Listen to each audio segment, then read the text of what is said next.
Uma experiência vivida por um jornalista erechinense ganha um segundo capítulo. Salos embarca amanhã para a Polônia. Envolvida há alguns anos com o tema do Holocausto, participará na próxima segunda-feira, dia 27 de janeiro, da reunião em memória das vítimas dos campos de concentração. Confira. Estamos aqui no estúdio com o jornalista Salos, que ele vai amanhã para a Polônia, está embarcando. E agora vamos conversar um pouquinho com o senhor, Salos, para falar sobre essa viagem, o porquê dessa viagem também. Tudo bem, Salos? Tudo bem, boa noite, Gabi, boa noite aos nossos telespectadores. Eu volto à Polônia, eu volto a Auschwitz especificamente 5 anos depois de ter visitado pela primeira vez o campo. E por que neste período, uma vez que vai estar bastante frio lá, menos 5 graus, enfim? Porque no dia 27 de janeiro será celebrado com a presença de 200 sobreviventes os 75 anos da libertação do campo de Auschwitz, onde mais de 1.100.000 pessoas foram mortas durante a Segunda Guerra Mundial. Ou seja, nós vamos ter mais de 50 chefes de Estado e representantes de países lá. Vai ser um momento histórico e eu, como tenho feito alguns trabalhos relativos a este assunto, já escrevi um livro, já entrevistei 7 sobreviventes, enfim, eu sinto que eu tenho o dever moral de estar lá para poder registrar esse momento. E a gente sabe que a viagem não é uma viagem curta, também até a gente está conversando agora, é uma viagem de mais de 15 horas. O que levou você a querer fazer essa viagem alguns anos atrás, a lidar com esse campo de concentração? Na verdade, o primeiro encontro com Auschwitz foi em 2015, onde eu tinha que produzir uma matéria para a revista super interessante. Eu tinha a atribuição de ir à Polônia, Cracóvia, e encontrar um sobrevivente. E a gente sabe, a gente tem que ir atrás. E todo esse primeiro contato com o tema me despertou algo muito forte, sabe? Que me fez ver, inclusive, a maneira como a gente trata o próximo diferente, como a gente encara a nossa vida de uma maneira diferente, como é importante termos respeito, empatia, amor pelo outro. Então, aquele momento, em 2015 em diante, mudou tudo para mim.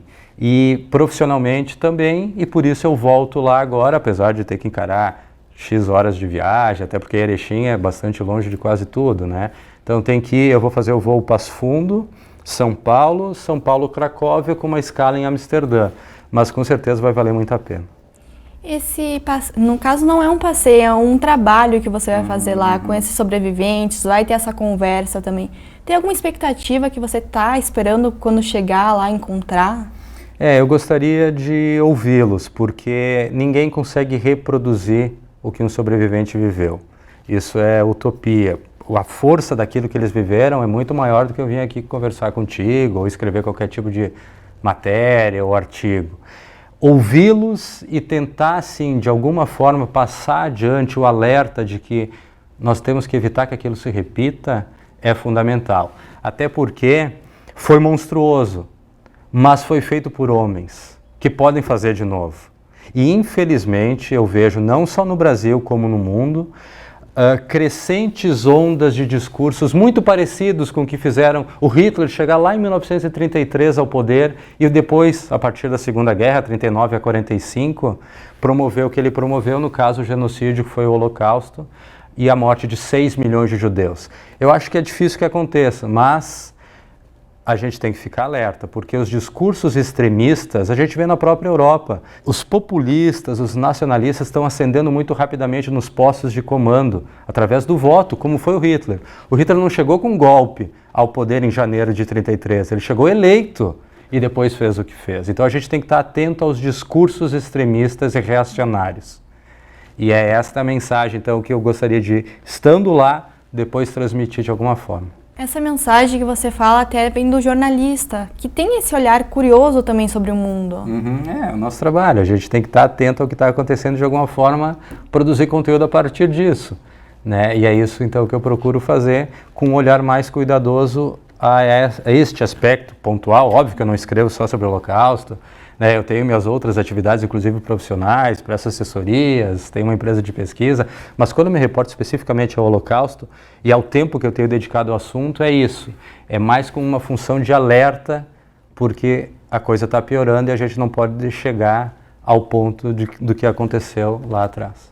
E esse olhar também seu, que já entrevistou 7 sobreviventes, também mudou com o tempo agora nesses últimos anos? Mas mesmo assim a gente tem muito a aprender, particularmente eu tenho muito a aprender sobre o tema. Como eu te disse, cada extrato, cada entrevista é única, cada conversa é única com eles.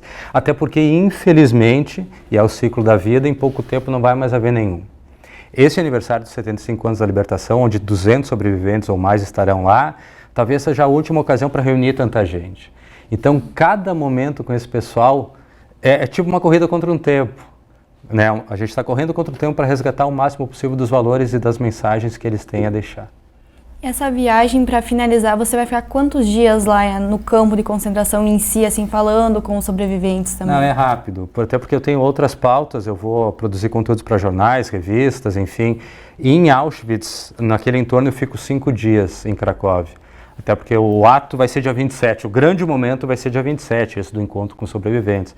Depois eu vou seguir para a Ucrânia, vou visitar Chernobyl, depois eu volto à Polônia e vou a Varsóvia, onde eu vou visitar o que sobrou do gueto de Varsóvia, um outro campo de extermínio também que foi Treblinka, 900 mil pessoas foram mortas lá, fica a cerca de uma hora e pouco de Varsóvia, também vou visitar. Enfim, vai ser uma viagem bastante corrida, mas que tem sim o tema principal, Auschwitz, embora vá além com esses outros assuntos que eu também vou ter que abordar, até porque eu combinei com os parceiros de mandar conteúdo desses outros lugares também. E para nós finalizarmos, também é uma viagem que você está com bastante expectativa, está bastante animado também, não por conta do tema, até porque é um tema um pouco triste, mas também por conta que você vai lá, vai falar com essas pessoas, trazer esse tema também para todo mundo. Sem dúvida, eu estou ansioso, sabe? Sabendo que vai ser pesado, que vai ser difícil conseguir talvez passar tudo que tem que passar, mas que é importante. Eu aconselho todo mundo, quem tem curiosidade, pode começar indo visitar o Museu do Holocausto de Curitiba, que é o primeiro do Brasil, foi aberto em 2011. Sobre o tema, ele é muito bom. Mas quem tem o desejo de conhecer, vai a Auschwitz. É uma experiência que muda a vida da pessoa, eu garanto. A gente acabou de conversar com o jornalista Salos, que está embarcando amanhã para a Polônia. Muito obrigada, Salos, por essa conversa. A gente vai continuar acompanhando essas notícias que você vai passar para nós também. Vai ser um prazer.